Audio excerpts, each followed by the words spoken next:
Menjelang dua laga krusial melawan Cina dan Jepang, timnas Indonesia menghadapi tantangan besar berupa badai cedera. 4 pemain inti yang biasa menghuni daftar utama dipastikan mengalami gangguan kesehatan yang mempengaruhi peluang tampilnya mereka di laga penting tersebut. Situasi ini membuat pelatih dan staf timnas harus berpikir keras menyusun strategi tanpa kekuatan penuh. Kondisi ini menjadi alam serius mengingat lawan yang akan dihadapi berada di level persaingan yang tinggi. Kabar pertama datang dari Kevin Dix, bek keturunan Maluku yang bermain untuk FC Copenhagen. Ia mengalami cedera parah yang membuatnya dipastikan absen hingga akhir musim. Selain merugikan timnas, cedera ini juga berdampak besar pada FC Copenhagen yang kehilangan 2 bek andalan sekaligus. Absennya Kevin menjadi pukulan besar, mengingat ia salah satu pilar penting di lini belakang skuad Garuda. Masalah kedua menghampiri Ragnar Oratmangun, winger energik yang kini memperkuat FCV Dender. Ragnar telah absen dalam 5 laga terakhir karena terserang virus, dan hingga kini belum pulih sepenuhnya.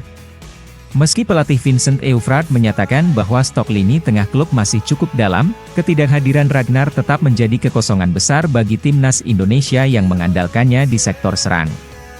Dengan kondisi belum fit, kecil kemungkinan ia akan siap dalam waktu dekat untuk laga internasional. Dean mengalami cedera hamstring saat memperkuat Go Ahead Eagles di Liga Belanda, dan belum ada kepastian kapan ia bisa kembali merumput. Sementara itu, Shane Patinama absen dalam beberapa laga kasta kedua Liga Belgia karena cedera ringan yang belum sepenuhnya pulih. Meskipun cedera Shane terbilang tidak serius, ketidakjelasan waktu pemulihan menambah panjang daftar pemain yang diragukan tampil.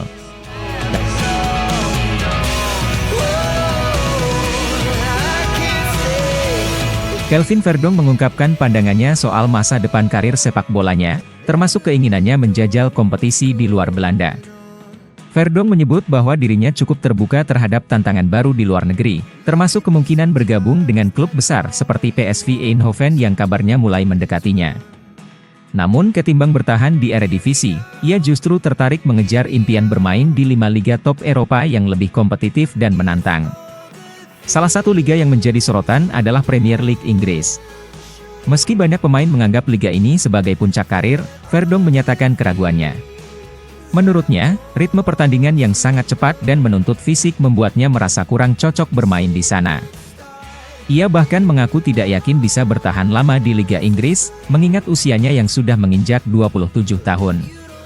Dengan banyaknya pertandingan dan tekanan tinggi, dia menyebut Premier League sebagai tantangan yang bisa jadi merugikan secara jangka panjang. Sebaliknya, Verdong melihat Bundesliga sebagai liga yang lebih realistis untuk gaya bermainnya. Ia merasa karakteristik permainan di sana bisa lebih cocok dengan dirinya, terutama dari segi taktik dan intensitas yang lebih terukur. Ia juga menilai bahwa Serie A Italia merupakan opsi yang menarik, meski mengakui bahwa adaptasi bisa menjadi tantangan tersendiri. Meski belum terlalu mengenal kompetisi Italia, dia tetap percaya diri bisa bersaing dan mendapatkan tempat di sana. Untuk La Liga Spanyol, Verdong menyatakan ketertarikannya, meskipun mengakui kurang familiar dengan atmosfer dan budaya sepak bola di sana. Ia menyadari bahwa tidak banyak pemain Belanda, apalagi dari klub kecil, yang bisa bertahan lama di La Liga. Baginya, ini bukan hanya soal ambisi, tapi juga tentang mengambil langkah besar yang bisa mengubah arah karirnya ke level yang lebih tinggi.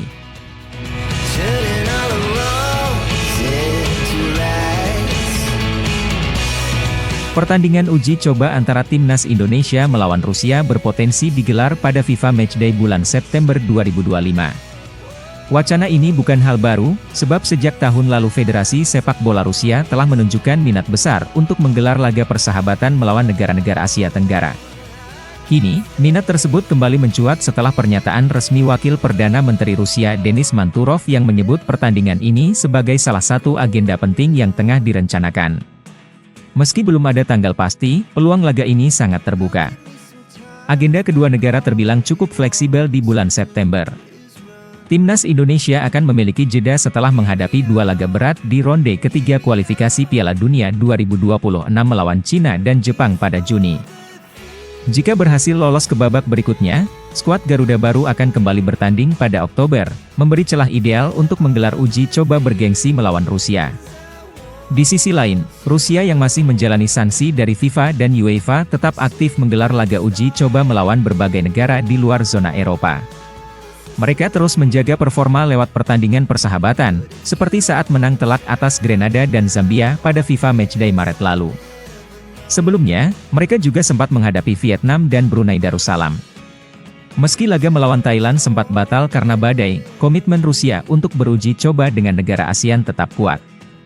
Dari sisi peringkat FIFA, Rusia berada di posisi 35 dunia, jauh di atas Indonesia yang masih berusaha naik peringkat.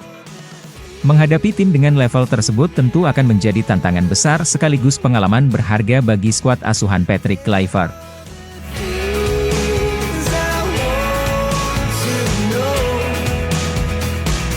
Ragnar Oratmangun sedang menjadi sorotan setelah absen dalam 4 pertandingan terakhir timnya. Ketidakhadiran Ragnar sempat memunculkan berbagai spekulasi hingga akhirnya pelatih Vincent Eufrat buka suara. Dalam pernyataan singkatnya, Eufrat mengonfirmasi bahwa sang pemain tengah berjuang melawan serangan virus, meskipun tidak dijelaskan secara rinci jenis virus yang dimaksud. Kondisi ini membuat Ragnar belum sepenuhnya fit dan belum bisa kembali merumput bersama tim. Absennya Ragnar menjadi kehilangan besar bagi FCV Dender, terlebih saat ini tim tengah berjuang di babak playoff Liga Belgia demi tiket ke Liga Konferensi Eropa. Sebagai pemain yang cukup berpengaruh, kehadiran Ragnar sangat diharapkan bisa menambah kekuatan di lini serang.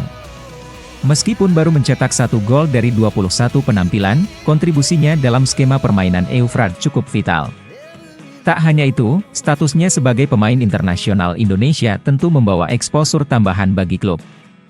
Situasi kesehatan Ragnar juga memunculkan simpati dari para pendukung FCV Dender dan pecinta sepak bola Indonesia.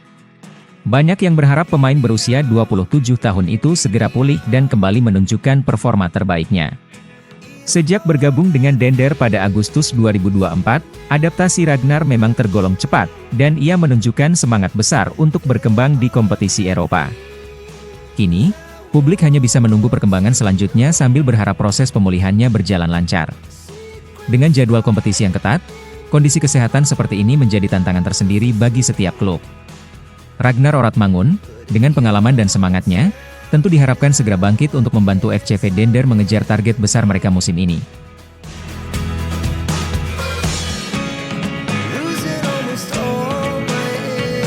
Menjelang 2 laga penting melawan Cina dan Jepang, Ketua Umum PSSI Erick Thohir memberikan pesan penting bagi Timnas Indonesia. Dalam podcast PSSI bersama The Highway, Erick mengingatkan agar skuad Garuda tidak mengulang kesalahan yang sama seperti saat menghadapi Australia. Saat itu, ekspektasi publik dan internal tim sangat tinggi karena kondisi timnas yang sedang prima, sementara Australia dilanda badai cedera. Kepercayaan diri tinggi itu ternyata berbuah pahit. Timnas Indonesia justru dipermalukan dengan skor telak 5-1 di Sydney. Hasil yang sangat mengejutkan mengingat semua pihak berharap setidaknya bisa mencuri 1 poin. Erick Thohir sendiri kala itu berani menargetkan hasil imbang karena melihat peluang dari situasi lawan. Namun sepak bola kembali menunjukkan bahwa segalanya bisa terjadi di lapangan, tak peduli seberapa siap atau tidaknya tim lawan secara teori. Erick menekankan bahwa pengalaman itu menjadi pelajaran berharga, khususnya soal pentingnya sikap waspada dan fokus dalam persiapan. Menurutnya, persiapan di bulan Juni harus benar-benar maksimal karena 2 pertandingan terakhir itu sangat menentukan nasib Indonesia di babak kualifikasi. Ia juga menambahkan bahwa hasil buruk bisa membuat seseorang tidak bisa tidur nyenyak, menggambarkan betapa besar tekanan dan tanggung jawab di pundak para pemain dan ofisial. Dengan jadwal melawan 2 kekuatan besar Asia yaitu Cina dan Jepang, Erick menginginkan seluruh elemen tim untuk tidak meremehkan siapapun. Ia ingin timnas belajar dari masa lalu dan tidak terbuai oleh rasa percaya diri berlebihan. Evaluasi total dan mentalitas siap tempur jadi 2 hal utama yang harus dibawa dalam setiap pertandingan, agar Indonesia bisa menunjukkan kelasnya dan mewujudkan impian tampil di Piala Dunia.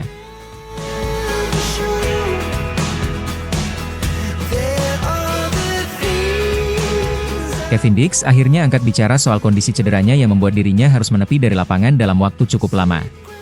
Pemain keturunan Maluku tersebut mengumumkan bahwa ia mengalami cedera serius dan sangat kecewa dengan situasi yang menimpanya. Cedera ini membuatnya tidak bisa melanjutkan sisa musim bersama FC Copenhagen, termasuk 8 pertandingan penting yang tersisa hingga akhir Mei 2025. Kevin mengungkapkan bahwa masa pemulihannya diperkirakan berlangsung selama 1,5 bulan. Dengan waktu yang cukup mepet menuju laga timnas Indonesia kontra Cina dan Jepang di kualifikasi Piala Dunia 2026 pada bulan Juni, peluangnya untuk tampil membela Garuda jadi sangat kecil.